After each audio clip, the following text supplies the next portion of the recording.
종교 소모임 등을 통해서 감염이 자꾸 번지고 있죠. 모레부터는 정규 예배를 제외한 소모임 활동이나 행사가 전면 금지됩니다. 또 교회 갈 때도 이 휴대전화 QR코드를 이용한 전자 출입 명부를 사용해야 합니다. 취재기자 연결해서 자세히 알아보겠습니다. 오한솔 기자, 지금 나가 있는 곳이 교회 같은데 예전에 한번 확진자가 다녀갔던 곳이라면서요? 네, 맞습니다. 지난 5월에 자신의 직업을 숨겼던 인천의 학원 강사로부터 감염된 확진자가 이곳에 방문했는데요. 당시 관련 접촉자는 300여 명이었지만 관련 확진자는 한 명도 없었습니다. 방역 수칙을 잘 지킨 덕분입니다. 오늘도 수요 예배가 있어서 저희가 확인을 했는데요. 이렇게 들어오신 분들은 명부를 작성을 하셔야 들어오실 수가 있었고요.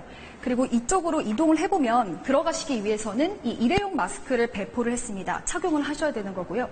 그리고 안쪽에서도 이 의자에 스티커가 붙여 있어서 거리 두기를 지키는 모습을 확인할 수 있었습니다. 이렇게 방역수칙 철저히 지켜서 지금 추가 감염자가 없는 걸로 나타났는데 오늘 이 종교시설 관련해서 방역대책들 새로 나왔어요. 이제 어떻게 하라는 겁니까? 네, 우선은 전국 교회에서 이 정규 예배를 제외한 대면 소모임들은 모두 금지가 됩니다. 그리고 정규 예배에서도 찬송가는 최대한 자제해야 되고요. 찬송을 하실 때는 마스크를 반드시 착용하셔야 합니다. 그리고 실내에서 큰 소리로 말하는 것도 금지됩니다. 교회에서 음식을 제공하거나 단체 식사를 하는 것도 마찬가지로 금지 대상인데요. 또 출입자를 관리를 해야 하는데 QR코드를 기반으로 하는 전자 출입 명부를 반드시 도입해야 하고 사용하지 못하는 교인들을 위해선 수기 출입 명부를 갖춰둬야 합니다. 교회 관계자는 이름과 전화번호, 신분증을 확인해야 되고요. 4주 동안 보관해야 합니다.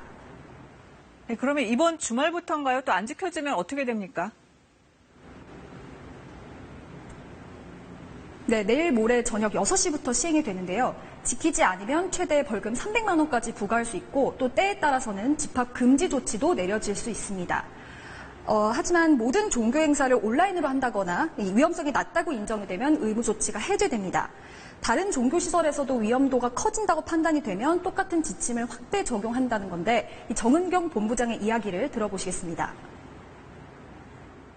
성당이나 사찰의 경우에도 유사하게 그런 마스크 착용 없는 친밀한 모임 또는 식사를 하는 경우에는 위험도가 분명히 있기 때문에 필요하면 확대 또는 조정이 가능할 거라고 보고 있습니다. 네, 또 일상생활도 얼마나 위험한지 활동에 따라서 구분을 했다는데 그럼 어떤 것들이 가장 위험한 겁니까?